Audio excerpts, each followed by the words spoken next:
You've got courage to lead. Courage to lead.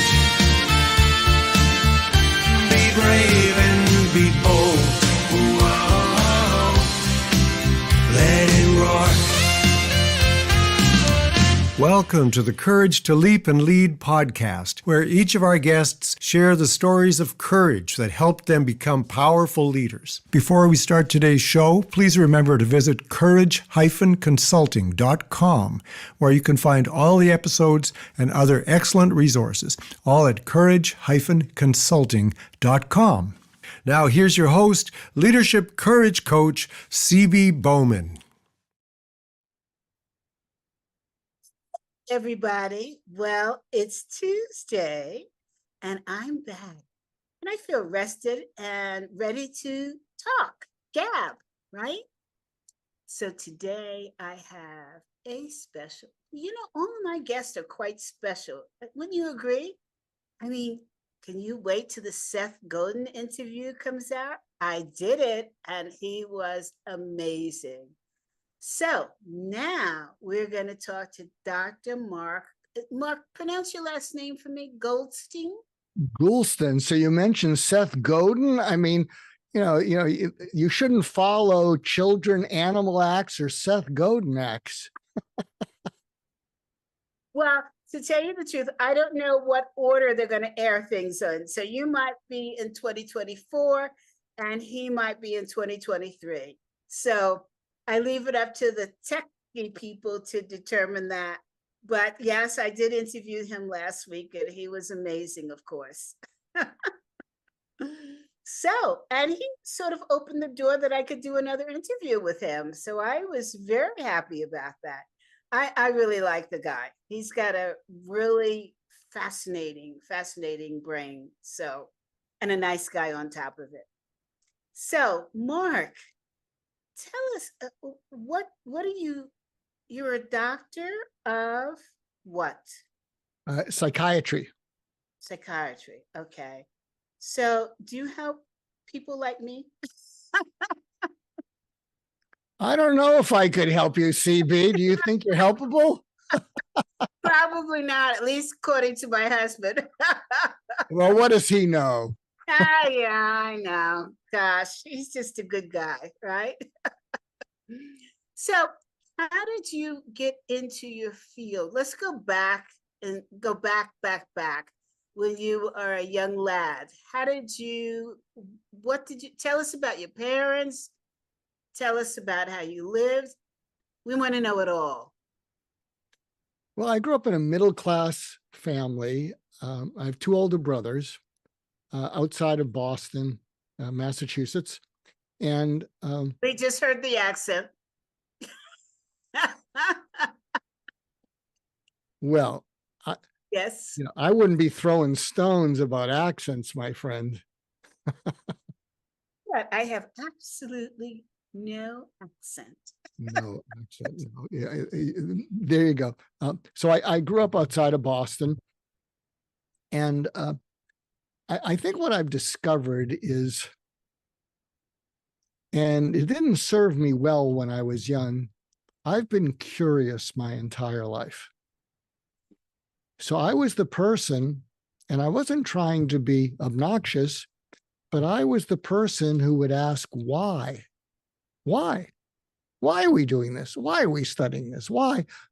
Didn't go over that well either with my parents, because I say so. I got that too. And it's because when things didn't make sense, and I would ask why. And so, a lot of my friends would say, why do you ask why? I said, well, you just asked it.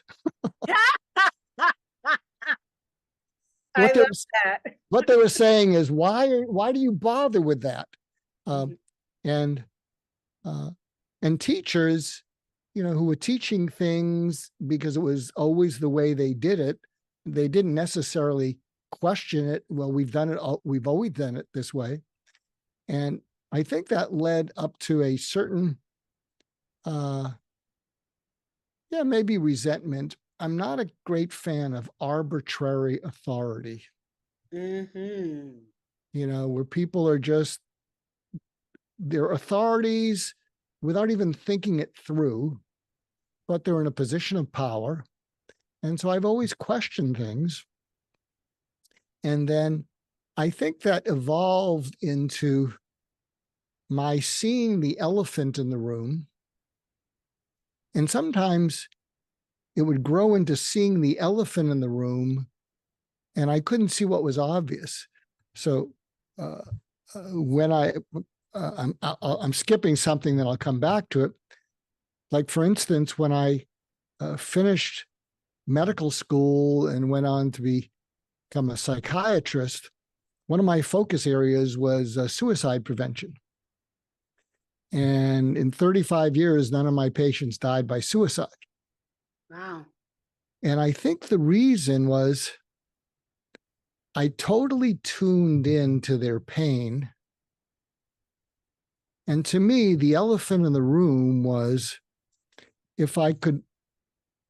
they were suicidal because they couldn't make hurt go away.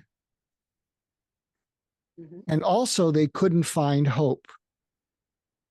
So the combination of not being able to make hurt go away, Mm-hmm.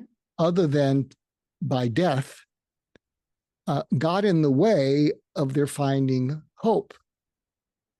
So, but I want to backpedal a little bit, because I didn't have a smooth journey through medical school. In fact, Wait. All right, Mark, you're going way too fast. Oh, way too. Okay. Let's take it slow here. First of all, you grew up in a middle-class family. What did your parents do? So my mother was mainly a stay-at-home mother, although I'm the youngest of three boys. And when I went off to college, she opened a little teeny dress shop at Boston University. And it was a girls' dress shop, and all the girls would come in and they would all chatter with my mother, and I think she loved it. And my dad, for many years, he worked at did she pick out a wife for you during that period of time? No. I think she couldn't stand any of my wives, and it was reciprocal. Wives, plural. Okay, Mark, let's talk. How many? And I was married for well, you're racing ahead. So I know, but that one stopped me code. No, we'll get to it. But okay, tell about your dad. Okay, so my dad worked at a liquor distributing company in Massachusetts, Mm-hmm. and so they would be a distributor so they would send liquor and beer out to bars and package stores and whatnot. And he was the controller. He was an accountant. I think he rose to the position of chief financial officer, and he was very good with numbers. He wasn't that good with people, but he was very good with numbers. Okay. And that played itself out because at home, he wasn't that good at emotionally connecting with my brothers or my mother. Mm-hmm. And when any of us came up with stuff that was kind of outside his area of expertise, he could be critical. So I didn't know it, but I was also very creative. And when I'd bring up something creative, he'd say, well, what does that have to do with anything? Well, what are you going to do with that? And, which, felt like a put down. If we get to it, I'm going to share one of the biggest breakthroughs in my life, which happened 25 years after he died, when I found a way to forgive him and ask his forgiveness. So we can get to that a little bit later. And I'll share something, for your viewers or listeners. so I finished high school. I started my freshman year at the University of Vermont in Burlington, Vermont. I came down with pneumonia and I said, this is cold. This is freezing. What am I doing here? And then I went to Florida for Christmas vacation. And I said, what am I doing up there? And it was the coldest winter up in Vermont for many years. They had snow in May. Wow. Wow. It was a little bit chilly and I caught pneumonia there. So when I went to Florida, I said, this is neat. I'm going to go to a more warmer climate. Mm-hmm. And so I applied to the University of California at Berkeley, which is a pretty good school, still is. And I didn't tell my parents that I was applying. And I remember I came back from freshman year and I brought all my, belongings back, and I hadn't told my parents I was going to transfer. And so when I got home, they said, well, why'd you bring everything home? Why didn't you put it in the storage? I said, oh, I didn't tell you. I'm going to UC Berkeley, and this was in the 1960s, the anti-Vietnam. Yes. Kent State, People's Park. I was there. The Fillmore, Jefferson Airplane, all the, You're speaking my language. Janis Joplin. Yeah. Woodstock. Woodstock. Yes, I did inhale. And I remember, we came from a family where nobody really went that far away from home. I mean, California is pretty far. And so I was a little bit manipulative because that year UC Berkeley was chosen as the top university in America by the Atlantic Monthly. Okay. And I said to my parents, I said, how can you keep me from going to the best, university in America, And so that was true. So that was true. So, I was able to make my case. And then so I went to UC Berkeley during those days, and I was a pre-med student. But here was one of the conflicts. So I guess we're both going to be a little tangential here. I remember I was thinking of majoring in a bunch of things which were somewhat creative, architecture or maybe something having to do with the arts. And my dad he was very smart. And he was also the person who fired people in his company. The CEO was conflict avoidant. And so he always turned things over to my father, who was very fair, but he was very direct. And I remember he said to me, he would drill me about, well, you can't do anything with that. And, and plus some of those professions, we were raised Jewish, they're anti-Semitic, you're not going to make a living. And then one thing happened, which I held as a grudge for many years. I remember I said, I'm going to be a pre-med. And he said, that's my boy. And in retrospect, he was looking out for what would be the best thing for me to do. But what I resented is he didn't drill me about that. He didn't say, why do you want to be a doctor? We never had doctors or lawyers in our family. That's going to be 8 years. It's going to be pretty hard. Why do you want to do that?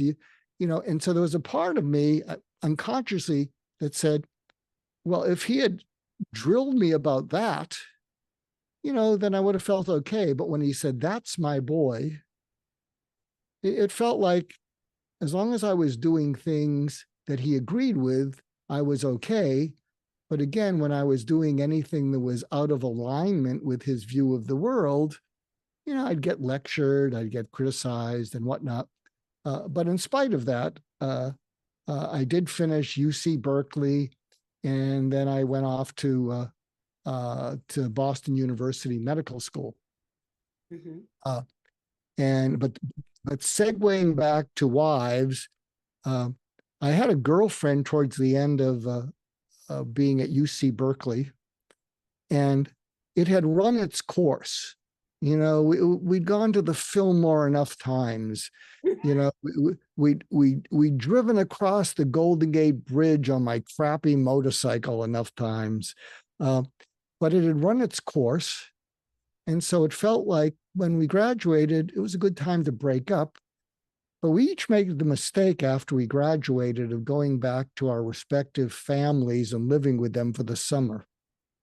And so we got lonely for each other, and distance makes the heart grow fonder and delusional. So we were writing these love letters. They were wonderful. I miss you, blah, blah, blah, blah, blah. And so, so we got married, after the summer. And so then I went to Boston University Medical School. But I think I've suffered, this would be a good book, by the way. I'm not going to write it. I think I have flirted with depression all my life. Wow. That's a good book title. Yeah. You realized that after you married her, or what? No, I think I might have felt depressed, because of the childhood, the criticism. Depression is anger turned inward. So, I might have turned that inward when I was really angry at my dad or something. Mm-hmm. And at any rate, so I start medical school, mm-hmm. and I think I had a bout of depression, and but I was passing everything, and I took a leave of absence because, most schools will allow you to take a leave of absence if you're in good standing. But, at that point, my wife, wanted to cut her losses, which I can understand, because, I mean, if I looked at me through the sort of the mentality of the business world, I would have cut my losses with me too. He drops out, he's a dropout. What's going to happen to him? And so I took the year off, and it was, and I worked in these blue collar jobs that I love. And one thing that my dad was helpful with is one of the jobs was I would deliver, I would do, I would go to bars and liquor stores, and I would put up the Heineken windmill. I would put up the marketing pieces. I loved it. I'd go to the slums of Boston. I'd climb up these rickety ladders. I'd see rat skeletons.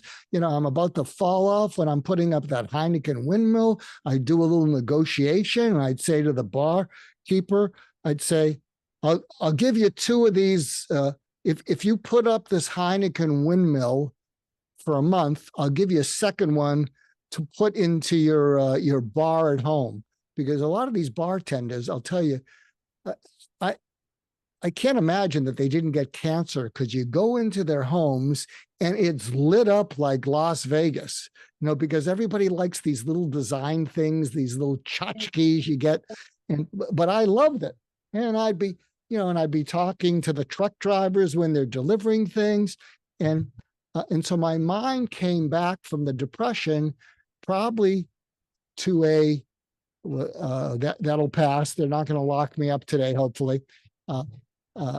And so the depression went away, and my mind was functioning, at a very basic kind of blue collar level.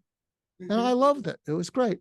So I go back to medical school, and then 6 months later, the depression comes back, and I'm highlighting every book, hoping I can absorb it.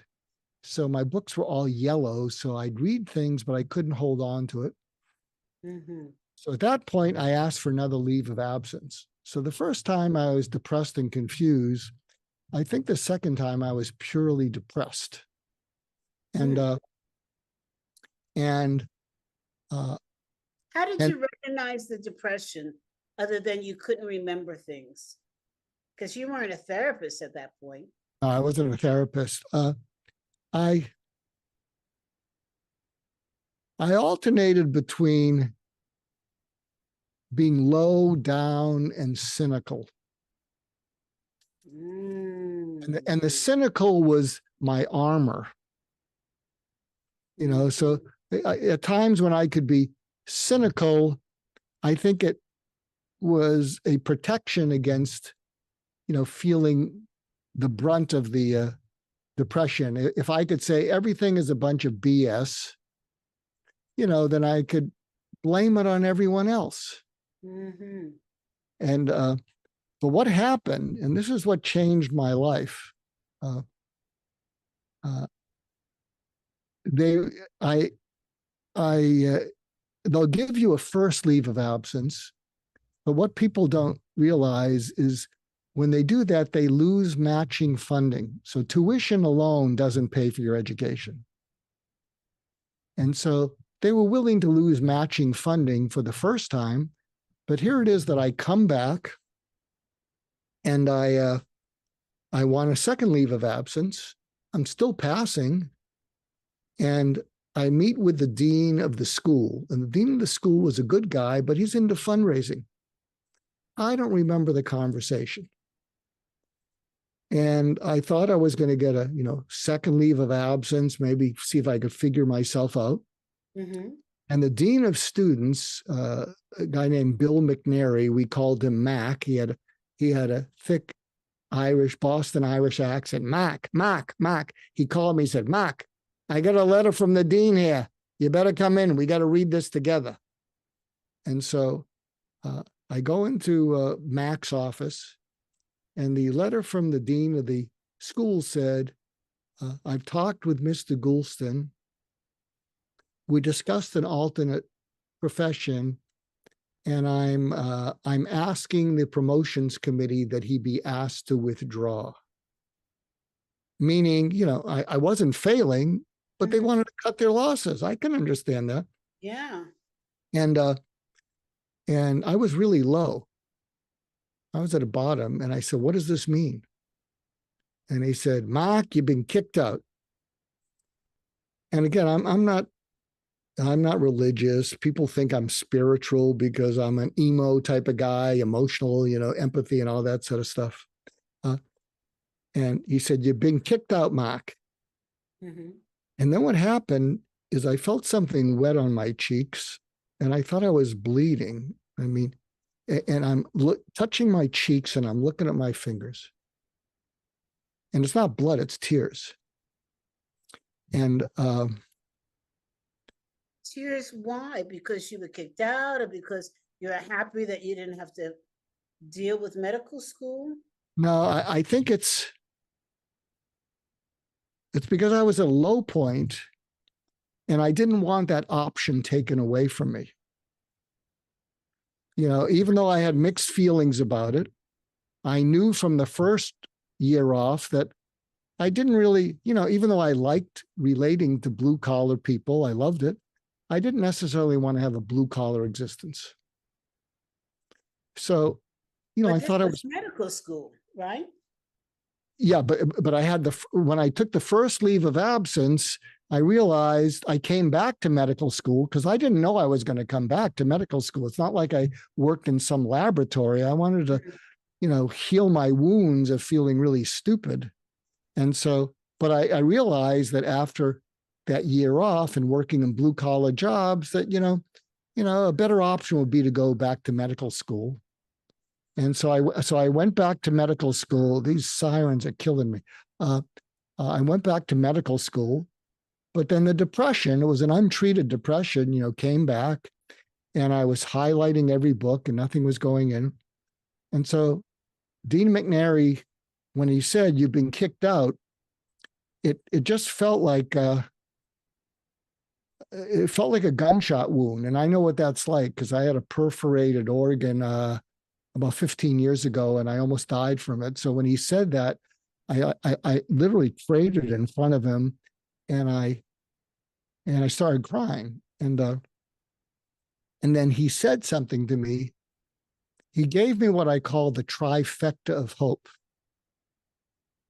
And he said to me, Mark, you didn't screw up because you're passing everything, but you are screwed up. Hmm. But if you could get unscrewed up, I think this school would be glad they gave you a second chance. So he was going against the dean, and just a PhD. You know, he was an anatomy teacher, and he was standing up against the dean of the whole medical school. And he said, but if you got unscrewed up, I think we'd be glad that we gave you a second chance. And here was the trifecta of hope. And this is important because I went on to be a suicide prevention specialist, and it seemed to work.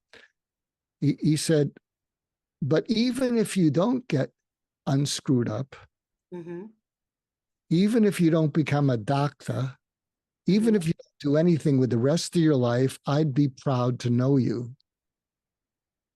So the first leg is he gave me unconditional love and belief in me.